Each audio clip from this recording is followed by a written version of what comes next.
बड़ी खबर, oxygen company के आरोपों पर संयुक्त किसान मोर्चा ने सफाई दी है। संयुक्त किसान मोर्चा ने आरोपों को सिरे से नकारा है, क्योंकि इसके पहले आरोप लगाया था कि किसानों के मोर्चे की वजह से, किसानों के आंदोलन की वजह से ऑक्सीजन पहुंचाने में देरी हो रही है।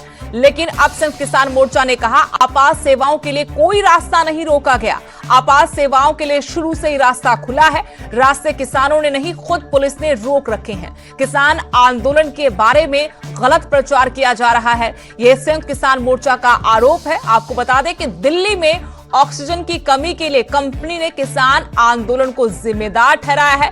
कंपनी ने कहा कि आंदोलन की वजह से उन्हें ऑक्सीजन सप्लाई के लिए लंबा रूट तय करना पड़ रहा है। साथ ही ऑक्सीजन की सप्लाई के लिए कंपनी ने ग्रीन कॉरिडोर की भी मांग की है।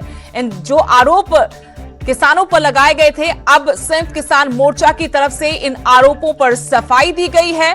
इन सारे आरोपों को सिरे से नकारा गया है। कहा गया कि आपात सेवाओं के लिए कोई रास्ता नहीं रोका गया। आपात सेवाओं के लिए शुरू से ही रास्ता खुला है।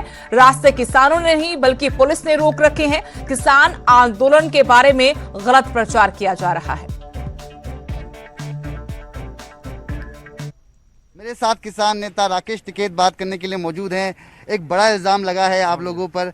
इनॉक्स कंपनी जो कि ऑक्सीजन सप्लाई करती है, काफ़ी समस्या है देश में, दिल्ली में भी समस्या जारी है। अस्पताल में ऑक्सीजन पहुंचाने में उनको विलंब हुआ और उन्होंने आप पे आरोप लगाया है कि आप लोगों की वजह से रास्ता जाम था। 100 किलोमीटर लंबा सफ़र करके उन्हें पहुँचना पड़ा। कैसे देखते हैं? ये कल की घटना बता रहे हैं वो 20 तारीख की। उससे रूट जरूर लेंगे, कौन सी गाड़ी हुआ, कौन से हॉस्पिटल में, कौन से रूट से गई।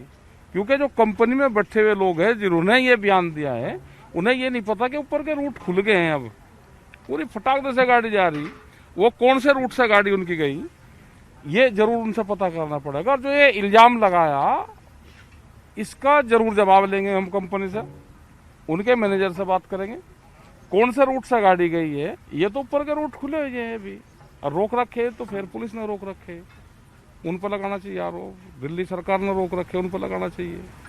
मतलब एक बेवजह को किसान पे आरोप लगाना इतना आसान हो गया कि कोई भी उठागा और किसान के ऊपर आरोप लगा देगा। इसका जवाब उसको जरूर देंगे हम। वो सिलेंडर ब्लैक में कितने का बेच रहा है, वो भी उसका जवाब देंगे। उसकी पूरी इंक्वायरी करेंगे हम अपने तरीके से, और उसका रूट भी देखेंगे कि 100 किलोमीटर कहाँ से घूम कर गया हो। ये तो ऊपर के रूट ये 9 नंबर हाईवे खुला हुआ है, और जो 24 नंबर हाईवे है, दोनों हाईवे खुले हुए हैं ऊपर के। अब मोदी नगर प्लांट से वो कह रहे थे ऑक्सीजन लेके आ रहे थे, 100 किलोमीटर लंबा रास्ता अपनाना पड़ा उनको।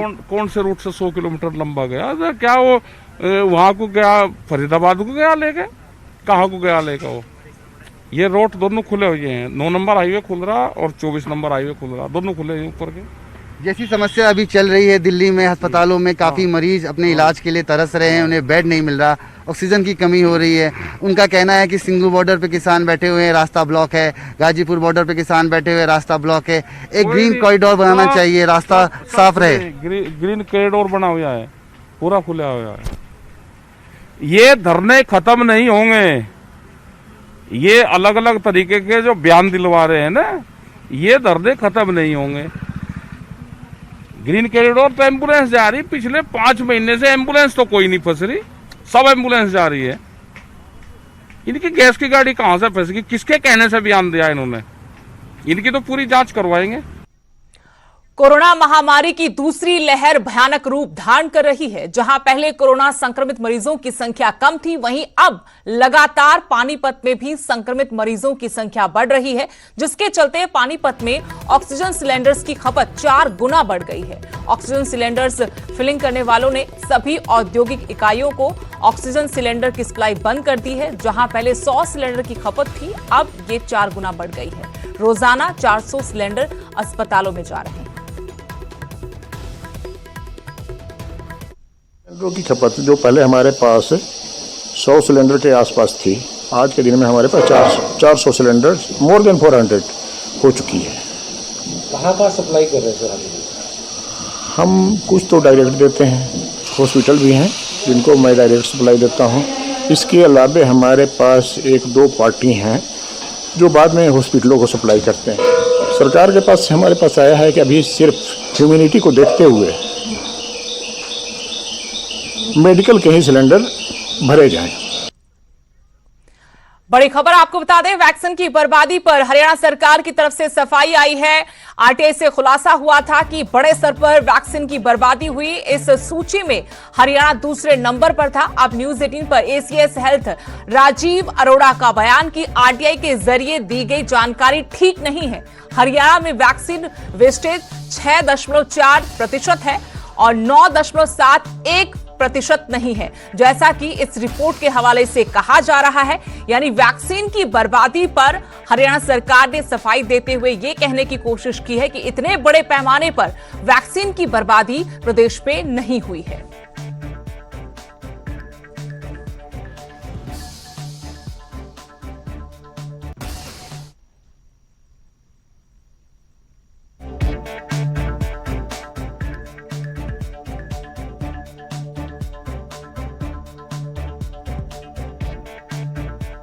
तो आपको बता दें 11 अप्रैल तक का ये आंकड़ा, जिसके मुताबिक तमिलनाडु में सबसे ज्यादा वैक्सीन की बर्बादी हुई है, उसके बाद हरियाणा और तीसरे नंबर पर पंजाब है। इन खबरों के बाद लगातार सवाल उठ रहे हैं कि आखिर इतने बड़े पैमाने पर वैक्सीन की बर्बादी क्यों, जबकि वैक्सीन की किल्लत है। हरियाणा सरकार ने अपनी तरफ से सफाई दी है कि इतने बड़े स्तर पर वैक्सीन बर्बाद नहीं हुई है। हालांकि कुछ मात्रा में वैक्सीन की बर्बादी जायज है और ऐसा अक्सर होता है तापमान को लेकर भी, और जो डोज खुल जाती हैं वो भी अगर सही वक्त रहते इस्तेमाल नहीं होती तो वो भी खराब हो जाती हैं। ऐसे में हरियाणा सरकार ने अपनी तरफ से सफाई पेश करने की कोशिश की है, क्योंकि इस सूची में तमिलनाडु के बाद हरियाणा का नंबर था और तमाम सवाल खड़े हो रहे थे कि एक तरफ कोरोना महामारी की वजह से लोग परेशान हैं, वैक्सीन नहीं है, तमाम दूसरी जो सुविधाएं हैं वो लोगों को नहीं मिल पा रही और इतने बड़े स्तर पर वैक्सीन की बर्बादी की गई। से खराब नहीं हुई। जे 30 लाख में से 1 लाख या 1,60,000 डोज खराब हुई तो कुछ ज़्यादा बड़ी बात नहीं। इतनी की परसेंटेज आमतौर पे होती है। और दूसरी बात मैं ये कहना चाहता हूँ कि पंजाब जीवित लोगों पंजाब काम करना नशा कर रहा है। आज हरियाणा में हाहाकार है, दिल्ली में हाहाकार है, हर स्टेट में, गुजरात में हाहाकार है, महाराष्ट्र में हाहाकार है, पर पंजाब में हमारे सीएम साहब ने बहुत अच्छे तरीके से सर जी वैक्सीन खराब हो रही है की कारण है? कोई टेम्परेचर टेम्परेचर में उसमें क्या होता है कि भी कई बार क्या ऐसा होता है कि भी जैसे कोई टेम्परेचर हो गया प्लस जो लगा रहा है उसके पास वो सिरिंज में कोई प्रॉब्लम आ गई, ऐसे हो जाती है यार। कोई मुझे नहीं पता ये आंकड़े कहाँ से आते हैं। हरियाणा की व्यवस्थाएं इतनी खराब नहीं कि हमारे यहाँ वैक्सीन खराब हो। हमारा हेल्थ का जो इंफ्रास्ट्रक्चर है वो अच्छा है और मुझे इस बात पर शक है कि ये जो आंकड़े हैं सही है।